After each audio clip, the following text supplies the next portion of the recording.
اس کا لمحہ ہی پروگرام ہے۔ جہاں آباد سے وہ کچھ دنوں کے لیے ملک خضر حیات خان توانا کے پاس کالر اسٹیٹ جائے گا۔ شاہانی نے وسکی کی چسکی لگائی۔ ویسے اس کا ارادہ ٹوانوں کے علاوہ پورنونوں سے بھی ملنے کا ہے۔ وہ سردار پورنون، نورپور اور بہلوال شہر جانے کو کہتا تھا۔ اس نے ہلکا قہقہا لگایا۔ سائیں، مجھے تو یہ اس کا سیاسی دورہ لگتا ہے۔ تینوں پتہ ہے شاہ جی سیاست بھی تو لڑاتا ہے اور بہت اونچی سیاست لڑاتا ہے۔ رحیم داد نے اس کی بات نظر انداز کرتے ہوئے دریافت کیا، تو اس کے ساتھ ہی لاہور کیوں نہیں چلا گیا؟ چلا تو جاتا، ارادہ بھی یہی تھا، پر زینت کے لیے ایک رات اور رک گیا۔ زینت کون؟ رحیم داد نے حیرت زدہ ہو کر پوچھا۔ بہت زوردار رن ہے، ایک دم پوپٹ، دیکھے تو دیکھتا ہی رہ جائے گا۔ شاہانی نے ہنس کر بتایا، پچھلے ہی ہفتے شاہ جی اسے اٹھوا کر کوٹ میں لایا ہے۔ اس نے گلاس اٹھا کر گھونٹ بھرا۔ ایک بات اور بھی ہے اس میں۔ سردار شاہانی نے بات ادھوری چھوڑ دی۔ وہ کیا بات ہے؟ رحیم داد نے بے چین ہو کر دریافت کیا۔ پہلے وہ ہندنی ہوتی تھی، فسادات کے دنوں میں ایک مسلمان کمہار کے ہتھ چڑھ گئی۔ شاہانی نے وسکی کی چسکی لگاتے ہوئے بتایا، میں اس بار یہاں آیا تو شاہ جی نے زینت کا ذکر اس طرح کیا کہ میں نے زور دے کر اسی رات اسے اپنے کمرے میں بلوایا۔ مجھے اتنی پسند آئی کہ روز ہی اسے بلوا لیتا ہوں۔ 2 روز تو چپ چپ رہی، پوچھنے پر بھی نہ بولی۔ بعد میں اس نے اپنے بارے میں سب کچھ بتا دیا۔ کیا کیا بتاتی تھی؟ رحیم داد نے دلچسپی کا اظہار کیا۔ کہتی تھی پہلے اس کا نام شکنتلا ہوتا تھا، پیو ملتان میں ڈاکٹری کرتا تھا۔ مراد خان شاہانی ٹھہر ٹھہر کر بتاتا رہا۔ فسادات اور بلووں میں اس کا سارا ہی ٹبر تتر بتر ہو گیا۔ وہ اکیلی رہ گئی تو ہندوؤں کے ساتھ سرحد پار جانے کے ارادے سے چیچا وطنی پہنچی۔ وہیں ان کے کارواں پر رات کے اندھیرے میں حملہ ہوا۔ بلوائیوں میں ایک کمہار بھی تھا، وہ اسے اٹھا کر اپنے گھر لے گیا۔ اسی نے اسے مسلمان بنایا۔ شکنتلا سے اس کا نام زینت بی بی رکھا۔ اب تک وہ کمہار ہی کے گھر میں تھی؟ نہیں، شاہانی نے رحیم داد کو مطلع کیا۔ وہ کمہار کے گھر میں لگ بھگ 3 سال رہی۔ ایک نکاح بھی پیدا ہوا، بعد میں کمہار نے اسے بیچ دیا۔ اس بار اسے رکن پور کے ایک اسکول ماسٹر کی گھر والی بننا پڑا۔ زینت مجھے بتاتی تھی ماسٹر بہت نیک بندہ تھا، اس کے پاس وہ بہت آرام سے تھی۔ اس سے بھی ایک بچہ ہوا۔ دوبارہ حاملہ تھی کہ مغویہ عورتوں کی بازیابی کرنے والی ایک فوجی پارٹی اس کا کھوج نکال لیا اور اپنے ساتھ فیروز پور لے گئی۔ شاہانی نے گلاس اٹھا کر گھونٹ بھرا۔ فیروز پور میں اس کا ایک چاچا ہوتا تھا، زینت کو اس کے سپرد کر دیا گیا۔ وہ زینت بی بی سے ایک بار پھر شکنتلا بن گئی۔ پر وہ واپس کیسے آ گئی؟ رحیم داد نے قرید کر پوچھا۔ شاہانی ہنس کر بولا، جو زال 3 سال سے بھی اوپر مسلمانوں کے پاس رہ چکی ہو، 2 بچے جن چکی ہو اور تیسرا پیٹ میں ہو، اسے ہندو کیسے قبول کر لیتے؟ کہتی تھی خود اس کا چاچا اور چاچی اس کے ساتھ اچھوتوں کا سا برتاؤ کرتے تھے، اپنے کھانے پینے کے برتن تک اسے چھونے نہ دیتے تھے۔ زینت کے 2 چچیرے بھی تھے، وہ اس کے دونوں بچوں کو مار ڈالنے کی گھات میں تھے۔ زینت کو اس کا پتہ چل گیا، بہت پریشان ہوئی۔ آخر ایک رات وہ اپنے گھر سے چھپتی چھپاتی نکلی۔ دونوں بچے ساتھ تھے۔ سرحد کے نزدیک ایک مسلمان اسمگلر مل گیا۔ اس نے اپنے سارے زیور اور روپیہ اس کو دے دیا۔ اس نے زینت اور اس کے بچوں کو کسی نہ کسی طرح سرحد پار پہنچا دیا۔ وہ دوبارہ فیروز پور نہ گئی۔ وہاں تو اسے اپنا گھر والا اسکول ماسٹر مل ہی گیا ہوگا۔ صحیح، اس کا نصیبہ ہی خراب تھا۔ اسکول ماسٹر کا رکن پورے سے دیپال پور تبادلہ ہو گیا تھا۔ مراد خان شاہانی نے رحیم داد کو بتایا۔ وہ اس کی تلاش میں دیپال پور جا رہی تھی کہ رستے میں شاہ جی کا ایک مزارہ سلاموں سے مل گیا۔ اس نے زینت کو اکیلا پایا تو ڈرا دھمکا کر زبردستی اپنے گھر لے گیا اور سلاموں کے گھر سے اسے شاہ جی نے اٹھوا لیا۔ رحیم داد نے ہنس کر اپنے فوری رد عمل کا اظہار کیا۔ لگتا ہے زینت بہت سونی زنانی ہوگی۔ سہنی ہے، بھرپور جوان ہے اور پڑھی لکھی بھی ہے۔ گھر والے نے اسے ایک اسکول میں پڑھانے پر بھی لگوا دیا تھا، پر دوسری مسلمان استانیاں ہندنی کہہ کر اتنا تنگ کرتی تھیں کہ اس نے اسکول کی نوکری چھوڑ دی۔ شاہانی نے ہلکا قہقہا لگایا۔ میں کہتا ہوں زینت اتنی سوہنی ہے کہ استانیاں اس سے جلتی ہوں گی، خار کھاتی ہوں گی، پر تجھے تو سوہنی اور جوان رن پسند نہیں؟ رحیم داد نے مراد خان شاہانی کو مسکرا کر چھیڑا۔ تینوں تو رحمتے پسند ہے چودھری، تو اس رمز کو نہیں سمجھ سکتا۔ اناڑی جو ٹھہرا وہ کھلکھلا کر ہنسا۔ کبھی کبھی تو رحمتے بھی مزہ دے جاتی ہے، پر روز روز نہیں۔ اس نے گلاس اٹھا کر وسکی کی چسکی لگائی۔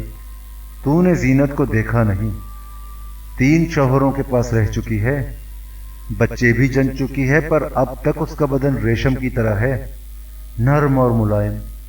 چہرہ تو ایسے دمکتا ہے جیسے صبح کی اجلی دھوپ۔ لگتا ہے زینت تجھے کچھ زیادہ ہی پسند آ گئی ہے، رحیم داد نے شوخی سے کہا۔ ساتھ لے جانے کا تو ارادہ نہیں؟ شاہ جی راضی ہو جائے تو ضرور لے جاؤں گا، شاہانی نے نشے میں جھوم کر کہا، پر وہ زینت کو ابھی اپنے کوٹ سے کہیں جانے نہ دے گا۔ زینت اسے بھی پسند ہے۔ اس دفعہ رحیم داد نے کوئی تبصرہ نہیں کیا۔ شاہانی بھی چھپ رہا۔ دونوں کچھ دیر خاموش بیٹھے رہے اور رک رک کر وسکی کے گھونٹ بھرتے رہے۔ آخر رحیم داد نے خاموشی ختم کی۔ شاہانی، میں نے ایک گلہ ہے تجھ سے۔ مجھ سے گلہ ہے؟ شاہانی نے حیران و پریشان ہو کر پوچھا۔ کس بات کا گلہ؟ محمد عثمان رندھاوا تیرا وکیل ہوتا ہے نا؟ بالکل ہوتا ہے۔ مراد خان شاہانی ہنوز حیرت زدہ تھا۔ پر تجھے اس سے کیا لینا؟ تینوں پتا ہے وہ اللہ وسایا کا بھی وکیل ہوتا تھا۔ یہ تو رندھاوا ہی نے مجھے بتایا تھا، شاہانی نے وضاحت کی۔ میں تو کبھی اللہ وسایا سے نہیں ملا، شاہ جی سے کبھی کبھار اس کا ذکر ضرور سننا تھا۔ رندھاوا نے اللہ وسایا کے بارے میں بات کرتے کرتے تیرا بھی تذکرہ کیا تھا۔ ویسے صاف گل بات یہ ہے چودھری، میں رندھاوا کو زیادہ عرصے سے نہیں جانتا۔ میں نے پہلی بار اپنے کیس کی پیروی کے لیے اسے کھڑا کیا ہے، پر تو اتنے جلدی اس پر ایسا مہربان ہو گیا کہ میرے بارے میں اسے سب کچھ بتا دیا۔ یہ بھی بتا دیا کہ میں شاہ جی سے برابر ملتا جلتا رہتا ہوں، اس کے ساتھ گہری یاری ہے اور اس کی حویلی میں کئی روز ٹھہرتا بھی ہوں۔ میں نے جھوٹ تو نہیں کہا؟ مراد خان شاہانی نہایت سادگی سے بولا۔ اس میں برا منانے کی کون سی گال ہے؟ رحیم داد جل کر بولا۔ بیڑا گرک کر دیا اپنا، اوپر سے پوچھتا ہے اس میں برا منانے کی کون سی گل ہے؟ نشے کی ایک تیز لہر اٹھی۔ رحیم داد غصے سے بھڑک اٹھا، مگر اس نے فوراً خود کو سنبھال لیا۔ وہ شاہانی سے خامخواہ الجھنا نہ چاہتا تھا، صرف اتنا شکوہ کرنے پر اکتفا کیا۔ رندھاوا سے گل بات کرنے سے پہلے مجھ سے تو پوچھ لیا ہوتا۔ صاف صاف بتا، گال کی ہے؟ شاہانی نے سنجیدگی سے دریافت کیا۔ تیری باتیں اب تک بالکل سمجھ نہیں آئیں، تو کہنا کیا چاہتا ہے؟ صاف بات یہ ہے جی، میں یہ نہیں چاہتا جمیلہ کو یہ معلوم ہو کہ میں شاہ جی سے ملتا ہوں۔ رحیم داد نے وضاحت کی۔ میں اس سے چھپ کر یہاں آتا ہوں۔ یہ جمیلہ تو اللہ وسایا کی رانڈ ہے نا؟ ہاں وہی ہے، رحیم داد نے بتایا، اور تجھے یہ بھی پتا ہے زمینداری میں وہ میرے ساتھ سانجھے دار بھی ہے۔ شاہانی نے کسی قدر بے نیازی سے کہا، پر میں جمیلہ کے بارے میں زیادہ نہیں جانتا، تو نے بھی نہیں بتایا۔ اس نے صفائی پیش کرنے کی کوشش کی۔ مجھے کیا پتا تو اس سے چھپ کر یہاں آتا ہے، میں نے تو ایسے ہی باتوں باتوں میں وکیل سے تیرا ذکر کیا تھا۔ اس نے کہا لگایا۔ جمیلہ کو اس کا پتہ چل گیا تو کیا ہوگا؟ وہ تیرا کیا بگاڑ سکتی ہے؟ تجھے کیا پتا، اپنا تو سارا کھیل بگڑ گیا۔ جمیلہ مجھ سے سخت ناراض ہے۔ اسے گھر والی بنانے کا تو ارادہ نہیں تیرا؟ شاہانی نے مسکرا کر بے تکلفی کا اظہار کیا۔ سنا ہے جمیلہ بہت سوہنی ہے، مجھ سے صاف صاف دل کی بات بتا۔ دل کی بات پوچھتا ہے تو سن لے۔ جمیلہ مجھے نہ صرف پسند بلکہ بہت پسند ہے، میں اس سے بیاہ کرنا چاہتا ہوں۔ شاہ جی کی بھی یہی رائے ہے۔ رحیم داد نے کھل کر بات کی۔ پر تو نے وکیل سے میرے اور شاہ جی کے میل ملاپ کے بارے میں بات کر کے سارا معاملہ گڑبڑ کر دیا۔ جب سے اسے اس بات کا پتہ چلا ہے بہت روٹھی ہوئی ہے، سمجھ نہیں آتی اب کیا کروں۔ رحیم داد نے جلدی سے گلاس اٹھا کر گھونٹ بھرا۔ سچ پوچھ تو میں اسی سلسلے میں شاہ جی کے پاس مشورہ کرنے آیا تھا۔ وہ یہاں ہے نہیں، یہ بھی پتہ نہیں کب تک لوٹے گا۔ معاف کرنا چودھری، مجھے اس بارے میں کچھ پتہ نہیں تھا، ورنہ میں وکیل سے کیوں ایسی گال کرتا۔ شاہانی نے معذرت کرتے ہوئے کہا، ایسا کر تو میرے ساتھ لاہور چل، وہاں سے دونوں بکھر چلے جائیں گے۔ تو کچھ روز میرے ساتھ بکھر میں رہ کر یہاں آ جانا، تب تک شاہ جی بھی واپس آ جائے گا۔ شاہانی نے اصرار کیا، اب تو میرے ساتھ تجھے ضرور چلنا ہوگا، بکھر میں تیرا دل بہل جائے گا، یہاں اکیلا پڑا پڑا کیا کرے گا، اپنے پنڈ جائے گا تو وہاں بھی پریشان ہی رہے گا۔ اس نے پیار سے رحیم داد کو ڈانٹا، دیکھ چودھری، انکار نہ کرنا، جیسا کہہ رہا ہوں ویسا کر، جو ہونا تھا ہو گیا۔ اس نے رحیم داد کو نظر بھر کر دیکھا، شاہ جی سے ضرور مل لے، وہ بہتر ہی مشورہ دے گا، فکر نہ کر، سب ٹھیک ہو جائے گا۔ رحیم داد نے شاہانی کی بات مان لی، اس کے ہمراہ جانے پر رضامند ہو گیا۔ دونوں نے کھانا کھایا اور اپنے اپنے کمروں میں چلے گئے۔ رحیم داد کمرے میں داخل ہوا تو میداں پہلے سے موجود تھی۔ وہ چھریرے بدن کی خوش شکل عورت تھی، عمر بھی زیادہ نہیں تھی۔ وہ اسے احسان شاہ اور مراد خان شاہانی کے ساتھ کوٹ کی ایک کوٹھڑی میں پہلے ہی دیکھ چکا تھا۔ وہ اسے اچھی بھی لگی تھی۔ میداں کو دیکھ کر اس کی ساری کدورت رفع ہو گئی۔ پہر دن چڑھے رحیم داد اور شاہانی لاہور چلے گئے۔ سپہر تک دونوں لاہور پہنچ گئے۔ رات انہوں نے لارنس روڈ پر واقع ایک کوٹھی میں بسر کی۔ دوسرے روز دوپہر کی ٹرین سے سرگودا کے راستے بکھر روانہ ہو گئے۔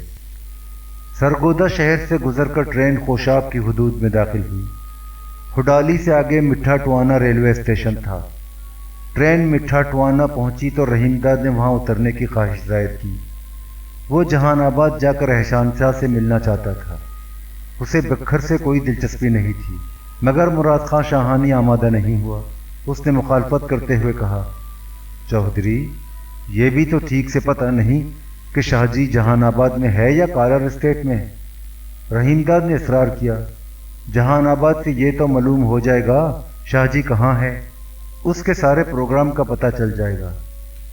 سردار مراد خان نے رحیم داد سے اتفاق نہیں کیا، خواہ مخواہ پریشان ہوگا، اول تو شاہ جی سے ملنا ہی مشکل ہے، مل بھی گیا تو ٹھیک سے بات نہیں ہوگی، اسے تو واپسی پر ملنا، اس کی حویلی ہی میں ٹھیک سے بات ہو سکتی ہے۔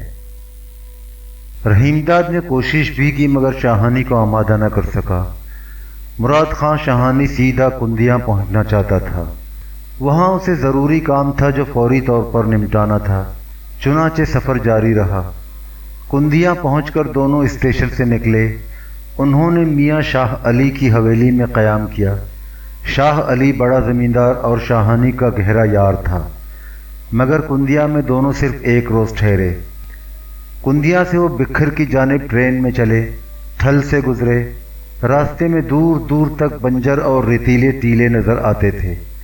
اس قدر خاک دھول اڑی کہ بکھر پہنچتے پہنچتے دونوں گرد سے اٹ گئے۔ بکھر میں شاہانی کی خاندانی حویلی تھی، اس کے آس پاس بھی شاہانیوں کے مکانات اور حویلیاں تھیں، مگر مراد خان دوسرے محلوں میں رہتا تھا۔ اس کی یہ حویلی 2 منزلہ تھی اور کسی زمانے میں دیوان لڈامل کے خاندان کے ایک ہندو رئیس دیوان کرم چند کی ملکیت تھی۔ پھر قوارانہ فسادات کی آگ بھڑکی تو بکھر بھی اس سے محفوظ نہ رہ سکا۔ کرم چند کے کنبے کو بھی شہر کے دوسرے ہندوؤں کے ساتھ بکھر چھوڑنا پڑا۔ مراد خان نے اس صورتحال سے پورا فائدہ اٹھایا۔ صرف 13,000 میں کرم چند کی عالی شان حویلی خرید لی اور اسی میں مستقل رہائش اختیار کر لی۔ مراد خان شاہانی اور رحیم داد نے لمبا سفر کیا تھا، دونوں تھکن سے نڈھال تھے، جوڑ دکھ رہا تھا۔ مراد خان شاہانی ذرا دیر ٹھہر کر زنان خانے میں چلا گیا۔ رحیم داد کے قیام کا بندوبست مہمان خانے کے ایک کمرے میں کر دیا گیا۔ یہ مہمان خانہ دیرا کہلاتا تھا۔ رحیم داد کے کمرے میں پہنچتے ہی فوراً نائی آ گیا۔ اس نے رحیم داد کی داڑھی اور سر کے بال تراشے۔ نائی کے جاتے ہی حویلی کا مالشیا آ گیا۔ اس نے رحیم داد کے سر میں موتیے کے پھولوں میں بسا ہوا کرنے کا تیل ڈالا، جس کی دور دور تک شہرت ہے، بکھر کی خاص سوغات ہے۔ مالشیے نے ایسی چابک دستی اور مہارت سے چمپی کی کہ رحیم داد کی آنکھیں غنودگی سے بند ہونے لگیں۔ سر کی چمپی کے بعد مالشیے نے بدن کی مالش کی، ایک ایک جوڑ اور ایک ایک پٹھے کی اینٹھن اور تشنج انگلیوں اور ہاتھوں کے مساج سے رفع کیا۔ رحیم داد کو بہت سکون ملا، ساری تھکن کافور ہو گئی۔ مالش سے فارغ ہو کر اس نے غسل کیا، کھانا کھایا اور بستر پر لیٹ کر گہری نیند سو گیا۔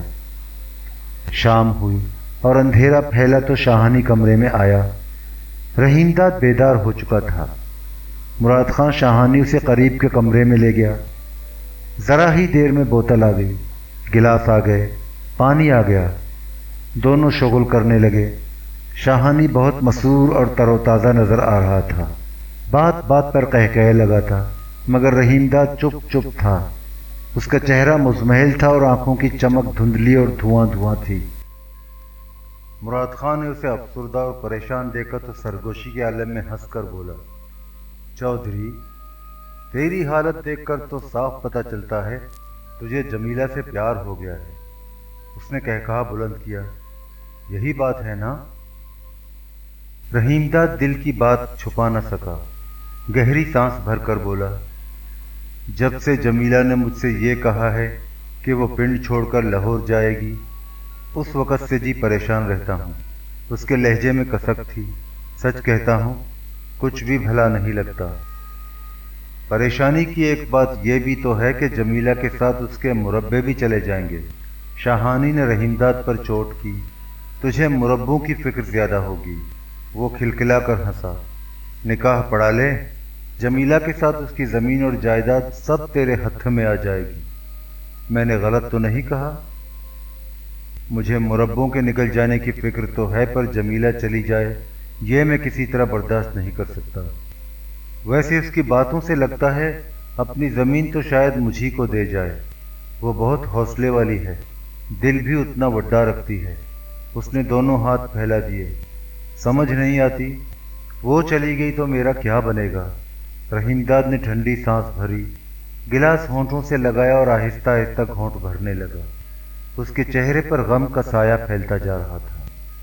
سردار مراد خان شاہانی نے رحیم داد کا مرجھایا وہ چہرہ دیکھا اور چند لمحے ٹکٹکی باندھے تکتا رہا۔ پھر اس نے نشے کی ترنگ میں لہرا کر کہا، چودھری، پرواہ نہ کر، سب ٹھیک ہو جائے گا، پریشان نہ ہو۔ میں تجھے کل شام تکھے پیر کی زیارت پر لے چلوں گا۔ تکھے پیر کے مزار پر دور دور سے بندے آتے ہیں، منت مانتے ہیں اور ان کی مراد پوری ہوتی ہے۔ اس نے کہا لگایا، تو بالکل فکر نہ کر، اٹھا گلاس، تو نے تو ابھی کچھ پی ہی نہیں، جم کر لگا لے، طبیعت بالکل چنگی ہو جائے گی۔ اس نے گلاس اٹھایا اور گھٹاگھٹ چڑھا گیا۔ دونوں رات گئے تک شغل بادہ نوشی کرتے رہے۔ دن ڈھلے مراد خان شاہانی نے گیرج سے اپنی لمبی چوڑی پی کارڈ نکالی، رحیم داد کو ساتھ بٹھایا اور تکھے پیر کی درگاہ کی جانب روانہ ہو گیا۔ کار مراد خان خود چلا رہا تھا۔ وہ بہت تیز رفتاری سے کار دوڑاتا رہا، اچھا اور ماہر ڈرائیور تھا۔ اس نے کئی موڑ خطرناک تیزی سے کاٹے۔ رحیم داد کا چہرہ خوف سے سفید پڑ گیا، مگر شاہانی اطمینان سے اسٹیئرنگ سنبھالے بیٹھا رہا، ہنس ہنس کر رحیم داد سے ادھر ادھر کی باتیں کرتا رہا۔ مراد خان نے روانگی سے قبل دودھ اور گھی میں گندھی ہوئی میدے کی 5 بڑی بڑی گوگیاں تیار کرائیں۔ منوتی کی یہ گوگیاں حویلی کے تنوریے نے غسل کر کے اور اجلے کپڑے پہن کر تنور میں لگائیں۔ صاف ستھرے کپڑے میں لپیٹ کر ان کو مٹی کے کورے کونڈے میں رکھ کر گوگیاں اب کار کی پچھلی سیٹ پر احتیاط سے رکھی تھیں۔ منڈی ہیلا کے بڑے بازار سے گزرتے ہوئے مراد خان شاہانی نے چاندی کا ایک چراغ بھی خریدا۔ سڑک کے دونوں کناروں پر خوانچے والے بیٹھے تھے اور طرح طرح کی صدائیں بلند کر رہے تھے۔ انگور بیچنے والا جھوم جھوم کر صدا لگاتا، موتی، سچے موتی، آ بھائی موتیے دیاں لڑیاں کھا، چمن دے میوے کھا۔ اسی طرح گنڈیریاں بیچنے والا لہک لہک کر گاہکوں کو اس طور بلاتا، مکھن پھیڑے، مکھن پیڑے کھا یار، آپ پیڑے کھا۔ خوانچے والوں